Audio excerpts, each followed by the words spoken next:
বন্ধুরা আপনারা ভাবতেও পারবেন না যে আজকে আমার সাথে কি হয়েছে।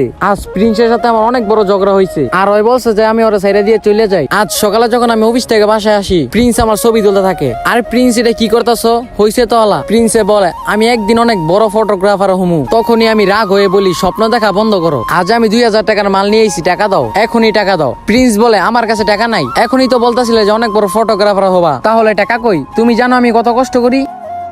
আজ মলের ভিতর আমার কাছে টাকা ছিল না, আমি কত যে একটা শরম পাই। তুমি কি জানো রাতে প্রিন্স আমার সাথে মিল দিতে আসে, ভালোবাসতে থাকে, আর কতদিন ভালোবাসায় চলবে, সারাদিনই খালি ফটোগ্রাফি করে। আজ অফিসে ওর ব্যাপারে ভাবতেছিলাম, তখনই লায়লা বলতে থাকে ওর বয়ফ্রেন্ড মামুন ওরা অনেক দামি ব্যাগ গিফট করে।